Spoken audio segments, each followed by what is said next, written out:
We're live. We Hello. are live. Hi, everyone. Hello, Everyone.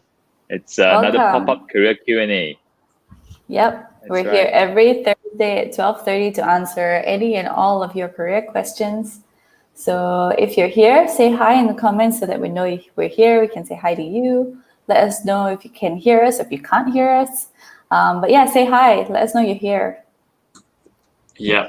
So at any point, just ask us questions in the comments wherever you're watching from, and we'll pick it up and answer it on the screen. You'll be on the screen. We'll answer it live. All right. So before we start, I just want to let our audiences know that Clarivate, an employer that we did and meet the leaders session yesterday, a live session with them. You can go check it out at wobjobs.com/Clarivate. They are hiring for 14 roles right now. So it was a lot to fit in on the screen. So if you can't see it clearly, right, just go to wobjobs.com/Clarivate. It's a Penang-based company, but they're looking for, Malaysians from all across the country to join their new operation, which started earlier this year, right? So with that being said, let's move on to the first question. Hi, everyone. Those of you who just joined us, say hi. Let us know whether we sound clear or not. Say hi in the comments. Say hi to us. Yeah. So going on to the first question, right? Should I exclude my master's degree? The full question is, do you think I should exclude my master's degree in my CV for job positions that don't require it, or is it okay to include it? Do hiring managers usually exclude applications like mine because of my master's, even though I'm totally okay with the offered pay? No, I would say include it. Gives you an edge, no? Yeah. If you're applying I'm not sure for why jobs, you would exclude it. I think maybe the concern is, if I include my master's degree, will I be excluded because people will think I have a higher salary? I think that's the concern. Yeah. So I don't see why you would exclude it. Seems strange to exclude it. I mean,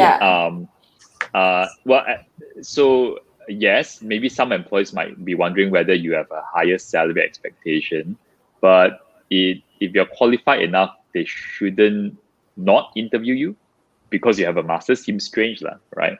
I mean, if that's their concern, the most likely case is they'll still interview you, and then they'll ask what kind of salary expectation you have, right? So there is no disadvantage to include your master's in your CV, and strange to exclude it, very strange. Yeah, it's something you should be proud of. You have a master's degree. Put it on your CV. It might actually get you shortlisted more. So I would definitely include it. Considering that everyone now has a degree, it's so common, having a master's will be the thing that makes you stand out. Yeah. But I have heard of a few cases, as in, they are, times are a bit tough right now. So even, people with like masters, they are okay with taking a job, that usually goes to like, someone at fresh graduate level or like, mid-level. They're okay, but when they apply to the job, most of the employers discard them as, you're overqualified for the job. Personally, I think it's a case of, perhaps you're not positioning your intentions right in your CV, because you have a master's, you have a lot of experiences, and when you apply your job that doesn't require that much experience, right? Employers might think that, oh, you wrongfully applied for a job, or you applied to a job without actually reading through what are the criteria of it. I think if that happens, right, you have to be very. Now, we always advise this at the top of your CV. You have a very short personal summary. To state what are your career objectives, what are your goals, what are your intentions right now. So I think over there you need to state something like, I'm looking to start from the very beginning. Or rather, you need to find a way to state that you are actually applying you are actually applying what you are really applying for, and not just wrongfully, simply applying machine gun application. Yeah, you have to make your intentions very clear. Okay. Oh, some people are lots commenting. of questions coming in. Yeah. All right. Hi everyone. Yeah, thanks for those who just joined us. Let's pick a question, right? So Lissa from Facebook has asked us, hi there, I have a degree in TESL, but teaching is my last choice. Right now I'm working in sales and marketing. Before that, e-commerce editing. Honestly, I have no idea where I'm going, but I've been through a lot of paths. What should I do? Huh. Such a, what should I do? It's like, but what do you want to do? That's right. What do you want to do? Right, it's the first question. And I suppose, considering you've tried different things, maybe you're in a position to understand a little bit what you want to do. I mean, not many people get to try what you've tried, right? In that sense. So you might have a better understanding of what is the thing that, I suppose it's a tough question. You would start with interest. Let's start there. Have you tried different things? What which interests you the most among all the things that you've kind of worked on? What seems the most interesting?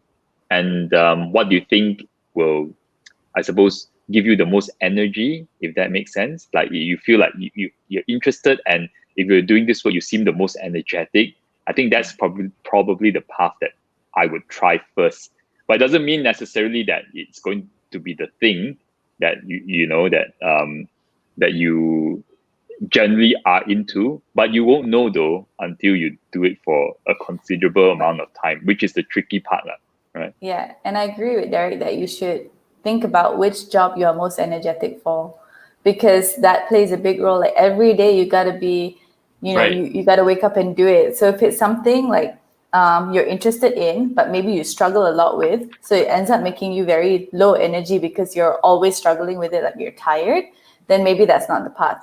But if it's something that you're interested in and you're like excited to do it, like, whenever you encounter a new challenge, you're like, I can do this, and then you get excited when you overcome those challenges, then that is a very good sign that you're on the right direction for a career that you're going to enjoy, and most likely that you'll be good at as well. Because if you're energetic about it, you'll be energetic about solving the problems that come with it and the challenges that you will face as you upskill yourself in that career. So the energy level important. Yeah. So Lissa actually, had made a statement following up to this, like, she has no idea, but she really loves talking to people. So going back to what you stated just now, right? You are currently working at sales and marketing. Sales requires you to talk to a lot of people. How are you enjoying that right now? Oh, is she replying? Yeah. Are you talking live to her, Brian? Yeah. No, I mean, like, because that's how we dissect, right? Because that's what her job currently requires her to talk a lot. So yeah, Lissa, waiting for her to reply. Waiting for your reply. No pressure, everyone's waiting. That caught me off guard. Yeah. I think it's like, Brian, what Brian said is true. If you like talking to people, you can always take up roles like customer service or even sales. But it really depends on what you expect for your careers. Like some of these roles maybe don't have like a very far-reaching career path. Like they may not be very prestigious. Like they don't have a fancy title, but they do offer you a lot of interaction with people. So maybe it's something that you want to consider. Like, is the job title important for you? Otherwise, there are a lot of roles out there like sales or customer service where you get to interact with people very often. Oh, but sales also got big Yeah, career growth. Yeah. Yeah. So, okay. Yeah. All right, then let's move on to the next one then, right? Jeslyn Choy has asked, does higher qualification means higher salary? Well, I mostly see qualification as a door in for an interview, right? You might get you an interview, and during the interview, whether you come across as someone more capable, that's the key, I suppose, to whatever salary that you earn. So yeah, so back to the earlier question of, let's say, masters, right? So like you have a master's, etc. You go in for an interview, whether or not the employer determines you should deserve, I'm not sure I'm using the right word, a higher salary, depends on how you come across during the interview. Like, it's so what if you have that master's or this extra qualification, but during the interview you're not very impressive, and they don't believe that you are, that that extra bit, that's why you command a higher salary. So I think qualifications help you land an interview, and still mainly how you communicate and how you interview that determines your salary, plus whatever. And this is only applicable in your early stages of your career. In your mid stages, right, like your qualifications barely matter anymore. It's just your work experience. That's it. So it doesn't matter you started a master's or you come from a really excellent university, but you fast forward 5-10 years down the road, it just depends on what career experience you have. So employers will stop looking at your qualification at that stage. But isn't it true that some corporates, more for the corporate side, not really the SME startup side, but more for the corporate side, that they do have like different salary tiers depending on your qualification when you enter? So it only matters at the start of your career. Yeah. Yeah, only at that point. And then some in some companies, if let's say you don't have a degree, they won't even consider you. It's just how they screen lah. But again, all this only applies at the early stage of your career. When you enter the mid stage, most of the time, no one really cares anymore. They just look at what you've been doing before. True. Yeah, I think that covers it. Unless you guys have anything else to add, can you, Brian? No, covers pretty well. Can't speak from experience. All right. So, next one.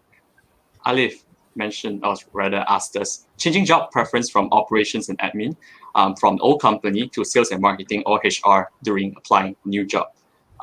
What is the success rate to get the new job?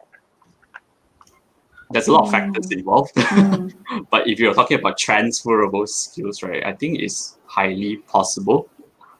I think, so he did ops and admin with the old company, now looking at sales, marketing, or HR department. Probably the one that you have higher success rate with would be HR, because HR is also considered an operational role, an internal operational role. So if you're trying to decide between sales and marketing and HR based on which one you will most likely have a higher success rate at landing a new job, I think HR is a little bit more related to your history, and therefore you would have a higher chances of being shortlisted. Sales and marketing is a bit different. It's more like external facing jobs. So marketing and sales, for marketing, you're obviously like trying to promote your brand or your client's brand to get more people to know about you. And it's similar for sales. So it's quite different from an internal operational administrative role. Yeah. Anyone else? No? Yeah, I think Shakira pretty much covered it quite well. Yeah, that's pretty much it, right? Because it largely depends on two things, like how much overlap you have with the new job, which Shakira has covered, and we say success rate. It also depends on what salary expectation you have. So if you're willing to discard whatever previous experience you have and let's say consider a similar or lower salary, then your success rate also increases lah. Yeah. Since your question is about success rate, right? But again, just echoing what Shakira said, if it's ops and admin, you might have a chance of having that experience relevant if it's HR, because the work of HR does involve some element of ops and admin. So the employer might take that into account. But if you do sales and marketing, I think they wouldn't take it into account at all. Yeah. Okay. So let's move on to the next one then. Christie has asked, I'm very passionate to work at a company, but they turned me down. I think it's because I was too nervous during the interview. Do you think I should continue applying to other roles at the company? Well, it's a tricky one. Number one, how big's the company is my first question. If it's an extremely large corporation, then maybe you could try, as in like the departments maybe don't share information, they don't speak to each other, they're almost like separate companies. And let's say you got rejected at one department, right? Some reason maybe they have a separate HR. But it does get tricky lah, because most companies have some sort of shared HR function. That's one part. Yeah, that's one part. But the second thing is like, I mean, they will be hiring for different roles and different functions, right? So you obviously applied for one that probably you wanted. Let's say if it was marketing, you didn't specify here. But let's say you applied for a marketing role and you're a marketer. It doesn't make sense for you to apply for like sales, apply for tech, in the same company just because you want to work at that company, you know? Yeah, so it that gets also harder, comes lah, into yeah. yeah. You're right, because now you have to explain why you suddenly so interested in like this other job when you were Yeah. applying for a different one earlier, right? Yeah. Yeah. And I think one more element about this is that you think that the reason why you didn't get a job was because you were nervous. You don't actually know the real reason. So maybe the first step you can take is actually ask for some feedback from the person that interviewed you. Yeah. And actually find out, is it like a skill mismatch or is it like a culture mismatch? Like what was the reason that you didn't get the job? And maybe that can help you sort of reorganize yourself. Yeah, Yeah. totally agree with that. You know, it could be, I mean, yes, you should still try to apply to other roles in the same company, but don't put all your eggs in the same basket, in one basket, right? You know, look for other companies, you know, similar companies that you would like to work as well. But do keep trying to apply to the company, because you might, sometimes it's not because like, you know, you're just not fit for that role that you apply for, maybe, right? But another hiring manager could think that your skills are valuable to that team. Yeah, Shakira. Something else to keep in mind is maybe you could apply in the future. So right now they rejected you for whatever reason, and if they don't have any other relevant roles at this moment in time, then you need to look at other companies. And there are other good companies out there. I promise. Yeah. So you go and you get another job. And maybe first of all, you might end up loving that other job in this other company. But if like in a year or two, you're not, and you see that this company that you originally wanted is hiring again for a role that you are qualified for, that you have the skills for, you can always apply again in the future. It doesn't have to be right now. Yeah, I completely agree with Shakira. Good point. Yeah. So, back to Lissa again. Oh. Nowadays, a lot of people bounce from one job to another after at least a year of working. Do you think that will affect the next job application? Well, I think, yes. Well, yes and no, in the sense of it's happening a bit more often now. But every time you change jobs, you have to kind of see it as, I suppose if you have like a scorecard, it's a bit of a minus. So every time you change jobs, you have to explain to your employer why you change jobs, right? And it happens very often. Most of the time, it is seen as a red flag or a negative most of the time. It happens very often. So again, while people do change jobs a bit more often now, sometimes employers don't have a choice like this is the best person we found. Yes, they did change jobs several times over a few years, but we'll still hire them because you are the best person for that role. But again, you see that you should see it, but it was a negative. Like you might be hired despite the fact that you changed jobs a few times, not because of the fact, if you understand what I'm trying to say. Of course, it's not seen as a positive thing. The ideal path is to obviously stay in one company and get promoted within that company. That is the one where any employer would look at it and say, I want to hire this person. Because you got promoted, that means you were performing in your role. So that's like the best signal most employers look for when deciding whether someone is a good talent or not. Yep. Yeah, just because a lot of people do it doesn't mean it's okay. Yeah. I think definitely. And in fact, because so many people jump ship very quickly these days, it is something commendable when you persevere in a company and you grow in a company. It's like, I'm impressed this person stayed for so long in a company. It's actually quite a rare thing these days. Yeah. And if I think on the flip side, let's say if you stay in a company and you're not growing and you don't see a path to growth, right? For some reason, you just don't see it, and you've been there, say, 2 years and stuff, and you think, okay, I'm going to try something else.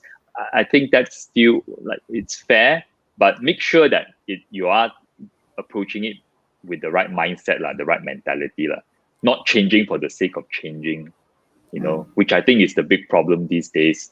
I mean, we have talked about sometimes, right, about this issue where people ask about, how long should I stay in a company? Which again, we said that it's a very odd question to ask. It should be as long as possible, as long as you're happy correct. there. Why would you join a company, immediately think when you're going to leave it? Yes. You should be joining a company thinking, if I can, I want to stay here and grow here. If you can't, then you go, but you shouldn't start thinking you're going to go already. So that's the right way to look at things. Yeah. Yeah. So like, I mean, just to add on a little bit, if you have done it like, once, maybe just company is just not good, right? I mean, to give the benefit of the doubt, sometimes the company is not as advertised, it might be a bad working place. So you definitely don't want to stick there for like 2-3 years, right? And if that happens and it's not like a norm in your CV, I think people will generally understand why you did it. But if you are some other people who are, I work here for 5 months, then I leave, and a few months, then I leave again. When that happens, right, it's likely people will see it as a you problem more than a company problem already. Yeah. Sorry, I just want to add one more thing. And I think something to think that if you change jobs too often for a long period of time, it might actually harm your career progression in the future. If you notice, right, typically the leaders of a company are people who have been in a company for quite a while. They understand how it works and stuff like that. So the chances of you being a newcomer to every single company you go to be in a higher position is relatively low, because you don't actually learn enough about the company for people to actually want to promote you as well. So it could sort of harm future progression. Yeah. Agree. Yeah. Okay. Right. Next question. Move on to the next one. Amirul, fresh graduate in Diploma Tourism Management. What do you think about other jobs that I can apply to? Since now tourism is kind of slow and kind of hard to get a job during the pandemic. Oh, but there are surely transferable skills from the diploma. I mean, just because you studied tourism doesn't mean you have to go into tourism. A lot of people study a certain field and then they go into something completely different, because there are transferable skills that you pick up just from doing a diploma or degree. So my first thought is like, well, you could apply for so many. You could apply for, especially if you're starting off now because you're a fresh grad, that you could just apply for like so many fresh grad jobs, sales, HR, marketing, all of those. Yeah, take an internship here and there. Yes, that's a good idea as well, to do an internship. So you can learn, you can do an internship in a field that maybe you're not as familiar with, like a marketing internship, and then find out that the skills that you learn in uni is transferable for that, and you enjoy it and you like the challenge, and then maybe you could go down that path. I think one of the things that you probably just have a think about is that everyone knows tourism is not doing well now. So if you are applying for something very different, make sure you have thought through an answer as to why you pick this other thing, and not leave the employee the impression that you're going to go back to tourism when it's better again. Because you did pick tourism, right? So of course the practical thing to do is move away from tourism, but this will be a very important thing for most employers, right? They will try to catch and see whether you have a very good answer or not. How come? Let's say you're going to IT or tech. Why did you study tourism and suddenly tell us that you're interested in tech? It seems very strange. And at the time where everyone knows tourism is not doing well, are you just applying to anything that's available, see what you get, and then when tourism comes out, you're going to leave us? Because the employer most employers will think, I want someone to stay with us long term and for the right reasons. So make sure you think through a good reason for this. And one of the best things to kind of figure this out is to really genuinely develop some sort of interest in whatever new thing you want to apply to, rather than just like, it's, I don't know, because this is not doing well, so therefore I'm applying to that, right? So that's not a good way to look at it. Yeah, that's right. So we actually, I think I heard someone mention this story to me before. Like, I mean, obviously the tourism industry is impacted now. They wanted to apply to I forgot what role was it, but the reason of it is like, because right now the tourism industry is doing really bad. That's why I want to try to apply to this role to your company.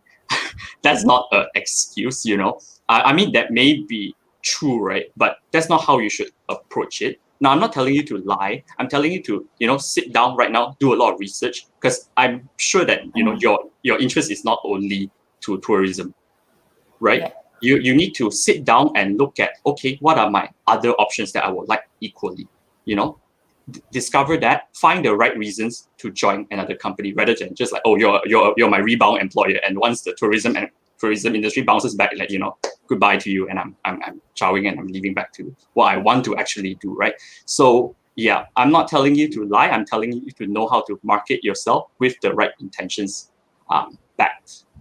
All right. Yep. So yeah, that's all our thoughts for this question, I think. Let's move on to the next one. So Eugene has asked, I've just gotten an offer, but I'm not sure whether I should go for it, mainly because of the salary, and it's on the lower side for the position offered. What do you guys think? So many things to consider. Yeah. I think one thing that Derek always reminds us is don't think salary, think long-term growth. So instead of just thinking about like how much is the salary, which is important because like you need to be able to earn enough to support yourself, you should also think about other opportunities like growth opportunities, learning opportunities. Is the environment, is the company a place that you actually want to work at? These kind of things actually influence more of your job than just your salary. So these are things maybe you should think of as well. Like, can this job give you the career satisfaction that you're looking for? And if you're just starting out, most of the time, salary won't be as high as you expect unless you're in a very specialized role. So perhaps think about these other things that are a bit more tangible. Yep. Anyone else? No? Yeah, Okay. yeah. I think that covers it, right? Basically, I mean, salary is a very small thing, and when you say you're on the lower side of the position offered, I mean, I have lots of questions lah. Like, so lower based on, based on what you think you should earn, or like lower based on what you think the market is. So we're not sure, and you should also ask the question. Say from the practical side lah, if you were to say no to this role, what's the chances of you being offered for another role? How quickly do you need a job? Like, you need to consider these aspects as well before you decide to turn down something because the salary is lower than what you expected. Yeah, like look at like benefits as well. Sometimes like a company doesn't really give you, if there's a few hundred ringgit difference, but sometimes the benefits of the company also, it adds up to the value as well, right? And also the most important thing, like non-monetary thing, is like what everybody has basically mentioned over here. Like, do you actually like the company or not? Would you rather, I give you a very rough example, right? You would you work in a company where you don't like, you have no passion in selling their products, but they give you hundreds ringgit more, right? Do you think you see yourself surviving in that environment, passionate to go to work every day, getting like kind of carrot on a stick with a few hundred ringgit more? Or would you rather go to another company, pays you a bit lower, but you know that the company is right for you, it's great for you? So when you're in a very good and positive environment, right, you really want to contribute to the company, the money will follow later. Really, you will perform well. People, you'll be happy there, and you'll perform well. People will see that you're performing well, and no doubt about it, if the company values you, they'll definitely promote you. Raise your salary if they have the means to, right? So yeah, that's all our thoughts for this question, is it? Yeah, I think so. All right, then I think we have a question for one more, right? So Wei Hao has asked one last question. Is graduate trainee program different from internship in terms of job scope and the things you get involved in?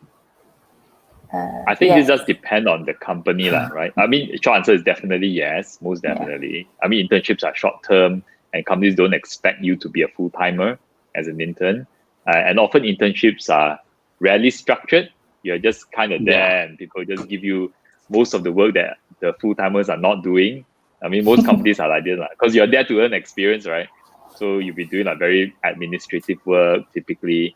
But in a graduate trainee program, it's typically very structured, right? And it could be a 1 year, 2 year, 3 year program where they rotate you, and then they try to figure out which team you work best in.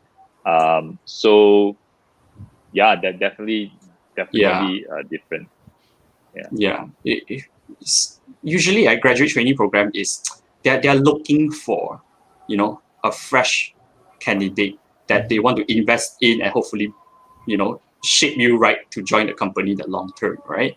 Whereas internship, although I'm not saying like companies usually hire interns just to do like, like odd jobs here and there and then discard them later. internship depends on the company as well. Some companies really, they just hire intern for that position, but some companies also hire interns as a way to, you know, find good quality candidates who joins the company without the company kind of, how do I put it, kind of having a long-term commitment. Because when you hire a fresh graduate, right, that's like you're promising full-time employment already, you know. Then you will have to go through a probation process, like maybe 6 months and stuff like that. But internship generally requires a lesser and shorter commitment time. So companies do sometimes have internships to look for the candidate, which they will bring, hopefully bring you to the full-time position. So yes, there are differences, but sometimes the lines are a bit blurred. But the bigger differences is what Derek mentioned just now. Yep. All right, so I guess, that's all of our time today then. Yeah. We got a lot of questions. Didn't Yeah, finish lots of answer all of questions. them. Yeah, I will let you know how you can get them answered, as we always do every week. But before that, I just want to point out that Clarivate is hiring. So we had a Meet the Leaders live session with Clarivate yesterday. You can go check that out at watchos.com/Clarivate to learn more about how is it like working at their company. They're hiring for 14 positions right now, and I hope that you're able to see the titles on the screen right now. But if not, the same link brings you to the full list of jobs that they have as well. So Kenny, for those who maybe don't want to wait for the next Thursday session to ask us a career question, or those who want to get their other questions answered, right, where should they head on to? All right, so for anyone whose questions we didn't get to answer, or if you have more questions, you can actually head to Offwork on Facebook, or use this link, watchos.com/Offwork. Offwork is actually a community that we created for people to ask career questions. So you can ask your questions there, and we have like our team here and other mentors who will actually give you advice or their opinions on certain matters. So we're hoping that this community is able to help people grow better in their career, and a space where you can talk about things related to your career. Yeah. So hopefully we'll see you there. We'll be answering your questions if you have any. All right. Okay. See you next week. Thanks See you everyone next for week. joining us. See you next Thank you for week. joining. Thanks. Thank you. Bye.